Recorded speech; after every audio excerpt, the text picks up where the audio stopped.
Welcome, everyone, to another episode of Nerdstrodamus. I'm Dr. Pants. I'm Lambo. I'm Dad. Yeah, we got Dad with us today. Thanks for joining us, Dad. Thank you. We're going to talk about the news. This is coffee. Yeah.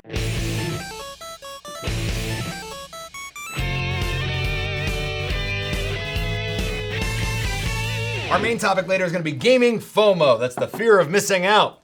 That's not what I thought that meant. But before we get to that, let's hit the big headlines of the week. Right. So, Xbox had a lot of announcements with it, but one that particularly hits home here with us at Nerdstrodamus is the fact that all the Final Fantasies they've released recently on all the systems, that's 7, 8, 9, 12, 10, 13, all three 13s are coming to Xbox Game Pass. Oh, yeah. You said 7, right? I did say 7. All right. Seven. Shevin. So that is like all the Final Fantasy games that people care about. What about the first fantasy? I don't know. They've been final since like 1986. It's been like 33 years. When is it going to end? They keep coming back. Also, Kingdom Hearts is coming. On to the next thing. A bunch of people have made a petition to the President of the United States to have Pokemon Sword and Shield not sold in the States because of its poor quality bringing down the market. There's no joke. That is the joke. Wow. The news is the joke.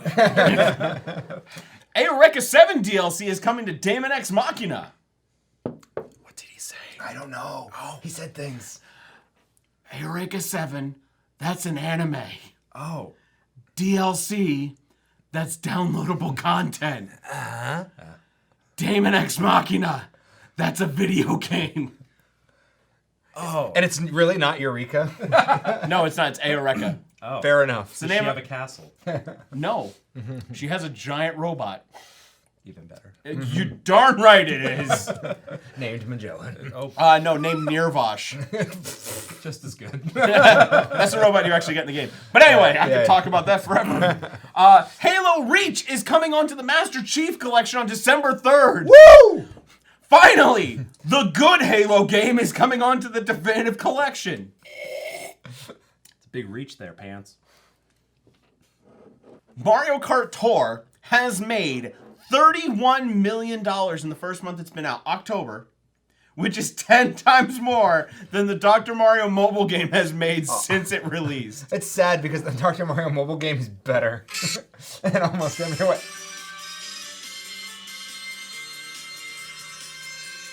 You turn that garbage off. We are a Dr. Mario family. But before we get into talking about FOMO, our main topic, let's talk about our game of the week. Pokemon Sword and Shield. Both! Yeah, we got them both because we want to play Pokemon. And in all honesty, I've played an hour of Sword because it came out the day of recording. And I love it. It started off like any normal Pokemon game. You wake up. Son, get up this morning. It's time to go out into the world and get some Pokemon, right? At 10 years old. For sake of like time, Yeah. you're basically right. Yeah, okay. What did you name your character? Was it blue? Pants, Red? pants. Red pants? No, just pants. Blue pants? Ash Pants? Pants. Sword pants. Gary Pants? I just named my character Pants. But so far, like, playing through the game, I'm just like wandering around, and every new Pokemon pops up. I'm like, "What is this?" Because a lot of Pokemon I've found like are ones I haven't seen yet because I ignored the leaks. Yeah, most of the weird ones at the beginning of Sun and Moon like really weirded me out. Yeah. Like the weird little like truck bug thing. Like I loved him. Oh my even god, I remember his loved name. him. He wasn't a truck bug to start. Yeah. He turned into that middle of the road. I don't know. But yeah, it's fun. It's classic Pokemon. I think it looks good. I don't care what people are saying about the graphics. It definitely looks better than Sun and Moon did. Yeah, a lot of people were saying it had graphics of like an N64 style, like, game like that. Well, people are like zooming in on the trees, which if you zoom in on stuff in like the background, like because does everyone remember when Spider-Man came out, like zooming in on the people on the boat? Oh, yeah. And it looked like PS1 background characters, like. Yeah. No, PS1 foreground characters. Okay, fair enough. Let's be honest. I mean, have you ever played Siphon Filter? No. Well, the thing is you're not going to spend your graphics budget on far out background stuff. It's No, all going to be the main thing. And now, which that could be an argument, and we're not gonna. I don't want to start a fight. I will start a fight. Fight me. Address all your complaints to Dad at Nerdstrodamus.com. Anyway, though, this game I haven't played it yet. I do want to pick it up, but this is the style Pokemon game I have been waiting for ever since. The old days. Well, ever since Ocarina of Time. I've always wanted like a third person behind, the character walking around style Pokemon game. Yeah, and this game has the wild area in the middle, so it's sort of like Hyrule Field with a lot more exploration. That changes every day. It changes by weather. The Pokemon are... Here's my other thing. The Pokemon are there. Like, in the grass and everything. You see them bouncing around. You can kind of, like, sneak up on them. And then, like, get into a fight with them. Or there's random ones, like, hiding in the grass that just pop out randomly at you. So basically, before you're getting into every battle, pretty much. Almost every battle. As a very young child that was not huge into RPGs, I hated that. Yes. Yeah. Yes. No, it does come with a share of complaints that hardcore fans aren't going to like the XP all and... the fact that the gym leaders have a max out of 3 Pokemon.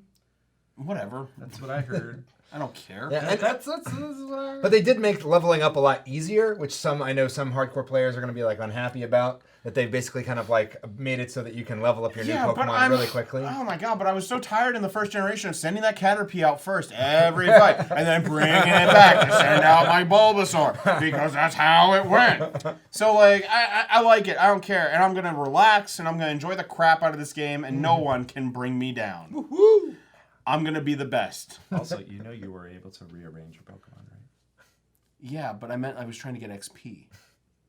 Because in the old games, the first one that came out got the XP. Yeah, it did. That being said, so actually, I know you're about to do the joke. You're going to be the very best that ever was. No, that was better. Oh, okay. But Pokemon brings us to our topic of the week, which is FOMO, or fear of missing out. Yeah, I went to go pick up my copy. I didn't pre-order mine. I walked into my local GameStop. And I hold on! What? You didn't pre-order it and you just walked in and bought a copy? You can always do that. I know. But I went in and bought my copy, and I felt bad because I was the only one in the store there to buy Pokemon. Everybody else was buying Star Wars, Jedi Fallen Order. That might be because there was a midnight release of Pokemon last night, and all the people who were going to buy it the first day probably were there last night. Hey, it's all good. But anyway. My point is, though, I really did pause for a second and kind of go, I went to myself like, if they don't have a copy of Pokemon Shield, maybe I'll just get Jedi Fallen Order. And I didn't really care all that much, especially because they were offering $10 off both games today, by the way. Yeah, I know. Kind of crazy. So I got this for $50. And you pre-ordered it, gave them your money a long time ago, and paid more. No, Amazon. And I got $10 in Amazon credit back. Yeah. So technically... So it's all good. It's all good. Still, I Still have your money. Yeah, I know. They do have my money. But anyway, the first thing that jumped out at me was, am I missing out right now? Am I missing out on like the exciting moment of playing this amazing new Star Wars game alongside a bunch of other people? I have to ask. Well, so here's the big question. Are you going to talk to any of those people? No, of course not. Okay. Yeah. I get you, because I really want to get it too, especially because the Fallen Order game has been getting rave reviews. Mm-hmm. And I really want to play it. There hasn't been a really good Star Wars game in a while. Yeah. And there is, even though I'm not going to be talking to any of those people, there is something about playing a game while it's still in the cultural moment. Yeah. It makes you feel like you're kind of a part of something. Everyone on YouTube and social media is talking about it. And so you feel sort of like you're a part of the thing if you know what they're talking about.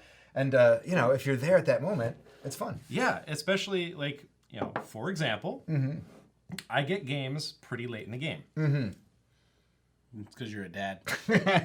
Games. Yeah, late in the game. In the game. I I hear you. use that word twice. Yeah. It's not even a joke. He brings a certain je ne sais quoi to the episode, doesn't he? Switch roles. Anyway, but last year, I went out and bought the PS4.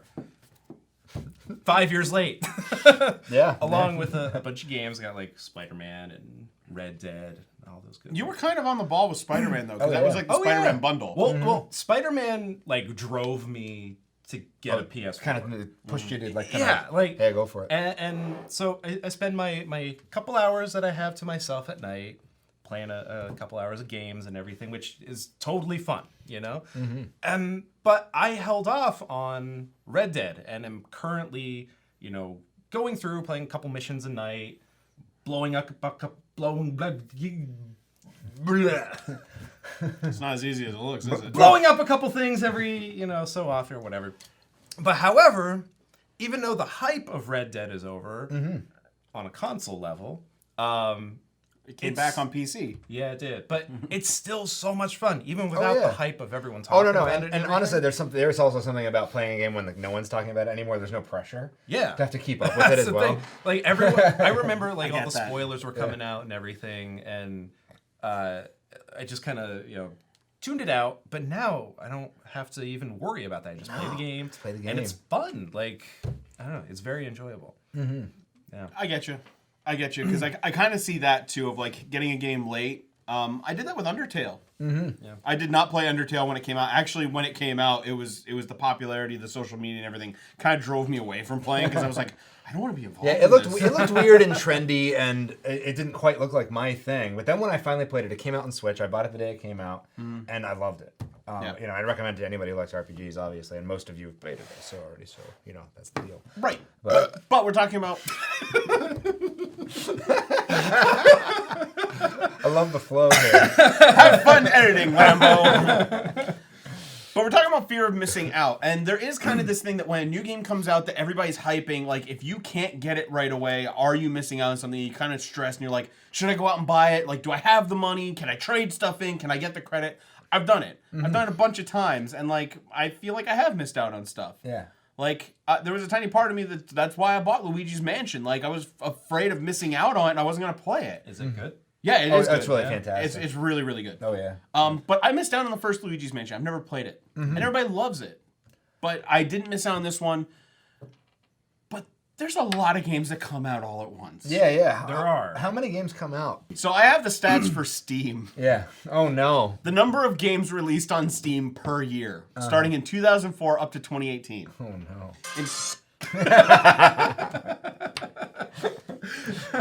Go on. In 2004, there were 7. 7 indie games. No, 7 games. 7 games. Okay.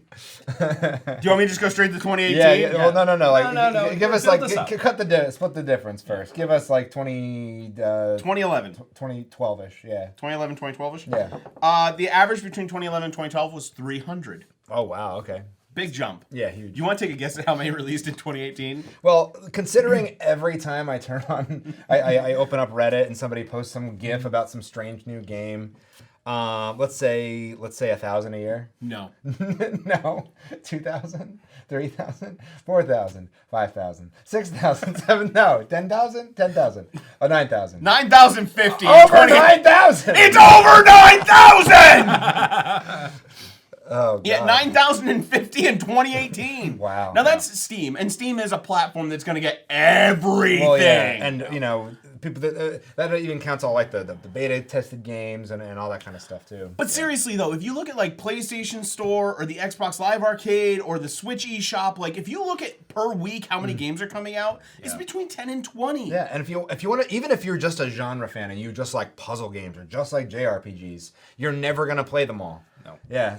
So I have some statistics. Yeah, go for it. So according to Wikipedia, who is always right, Always. currently on the PlayStation 4, there are 2,326 games that you can play just out there. on PlayStation 4. On the Xbox One, according to Wikipedia, hashtag always right. If it's more than 7, you're a liar. Go on.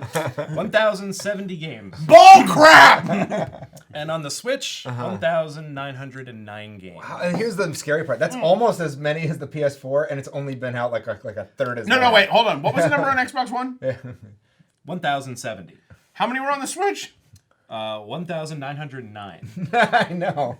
Well, here's the deal. A lot of people are buying Switches. It's easy to develop for because of the Unity, engine and stuff like that. So they made it really compatible for a lot of stuff. Yeah. Not to mention all of the remastered versions and everything coming out for the Switch. Oh yeah. Like they're just adding, and I bought a bunch of then them. I did too.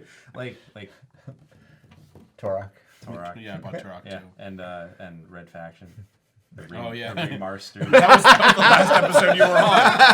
And you were like, Turok remastered! It's remastered. But and then on top of that, especially the main games, they're incredibly long to play. That is a bad thing right now. Like, look at back when we were growing up and like Super Nintendo games. But Like your typical game was maybe 4 or 5 hours because saving was a challenging thing. The only games that went longer than that were like RPGs and that stuff. actually you could save on. It actually surprised me. On our 12-hour stream a few weeks ago, we did Donkey Kong Country. And I figured it was going to be a 3-4 hour experience. It was 2 hours. Yeah, it was short. Like, but I've played that game so many times, and it was always a multi-experience thing. But here's the thing also. You've played it so many times, you kind of knew what you were doing. Yeah, of course. Probably back in the day, it was like a 3-4 hour game. Yeah, I don't know. Well, it was way more than that because I probably played it for like 30, 40, 50 hours before I actually ended up beating it. Right. But like, Link's Awakening, the new Zelda game that came out, or the remake of it, 22 hours to play. Bull crap. When I looked it up, it said 8. I have 22 at GameLengths.com. Who is taking that long to play Link's Awakening? Maybe that's to do everything though. Maybe that's maybe that's 100%. But then you have like Fire Emblem 72 hours, Wolfenstein 28 hours. Hold on. Yeah. That 72 hours there? Yeah. That's for one story. There's 4 plot lines. in that game. Exactly. And then on top of it, Assassin's Creed Odyssey, 111 hours. Red Dead. What was Red Dead? Red Dead. Infinity. 166 hours. Wow, Do you want to guess that's what the insane. shortest game on this list is? Huh. Take a guess. The shortest game on this list? Yeah. From the last year? At 1.7 hours. Donut County. What is it called? Donut County. Have you not heard of this? I actually I've not heard of this. I assume it's an indie game. It is. You play as a whole and you suck up things to make Oh, the whole bigger. okay. Yeah. But even then, like God of War 4, 44 hours. Yeah. Far Cry 5, God of War was really 33 hours. Like, I got a life, man. Yeah, I know. And you know what? That's coming from us because like Absolutely. you're a father, you've got a real job, we've got like careers and everything. It's hard to find the time to play. We've talked about this, which is also why I love this thing because I guarantee that without that, I would not have put in like 130 hours into Xenoblade 2 in the time I did. Yeah, I take it to work. I play it on my lunch break, and like it's awesome. It's one of the only ways. Like I almost feel like I shot myself in the foot. I got Outer Worlds for my Xbox just so I had something to play on my Xbox.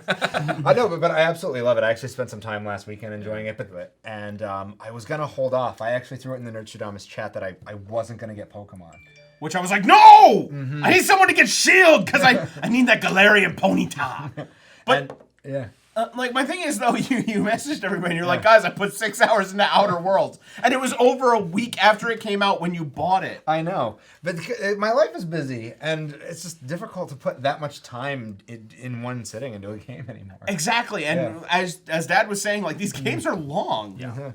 And like, I can't do it all. I can't do it all, man. I don't have the stamina. Yeah, it's not like we're high schoolers with nothing to do anymore. Or I beat so How many. dare you accuse high schoolers of having nothing to do? I was a high schooler one I'm time. gonna play Fortnite and go on TikTok and I'm gonna snap my friends because I'm in high school. Ching ching. Yeet! That's the intro. I'm gonna yeet this lit woke thing. You know what the past tense of yeet is? Yeet. Yote. Yote. You know what the opposite of yeet is? What? Yoink. Really? Yeah. Yeah, you yeet and then you Yoink. I Yeet, yoink. Yeet, yoink. Yeet, yoink. Yoink, yoink. I'm so out of touch. But anyway, yeah. It's FOMO gets to you though. Yeah. You want to buy these games that just came out, and you're like, I don't know if I can put the time into it, and you still waste the money. And in this age we live in, like, even if you buy the game physically, like trading it in, you're gonna get maybe half the credit back if you do it within the first week. Another thing about GameStop, they actually did offer a thing that if I traded this game in by Monday, I'd get all my money back. what? Yeah. You train these Pokemon, you get to be friends over a 3-day weekend, and you're just like, bye, and just give them up? Like, no! That's not the spirit of Pokemon. You become lifelong friends. I still have all my Pokemon from when I got back into it in Diamond and Pearl. They're still there, and they're waiting. What were we talking about? Pokemon, FOMO. Oh, FOMO. Yeah. I did not buy Pokemon because of FOMO, though. I knew I was going to get it. Which, by the way, I find hilarious, because if you go back to the top 5 games we're most looking forward to this year, who's the person who said Pokemon was on their list? It was me. Who didn't? It was you. And I still was like, yeah, I'm getting this. Oh, yeah. But I have to get a Pokemon game. I mean, I skipped out on Ultra Sun, Ultra Moon, and Let's Go. And I had to get this. It's been 3 years. It's time. So, yeah. Anyway, tell us what you think of FOMO. Like, do you buy games because you fear missing out, or do you just get the games you want to play? Like, maybe you're one of those career gamers, though, who just buys one game and you play it constantly, like Fortnite or Call of Duty or WoW or whatever anything else is out there. But have you ever run across FOMO? Like, have you ever fallen victim to it? Let us know in the comments below. And let us know what you think of in any of the other games we talked about. And as always, make sure to like, comment, share, subscribe, all that stuff. Please help out our channel. We want to get as many views as possible because we want to reach more people. We like to do this for fun. We like to bring the news to you. we're almost to 1,000 subscribers. Yeah, so hit that subscribe button if you haven't subscribed. Please, get us to 1,000. We're trying. 4 years. It's because we're old. We are old. You can watch almost any video, and I guarantee we'll mention how old we are. But we're also on all the social media. We're Nerdstrodamus everywhere, except for Twitter. We're Nerdstrodamus DL. Down low. For down low. But for Nerdstrodamus, I'm Dr. Pants. Lambo. Dad. Thanks for tuning in. We will check you some other time.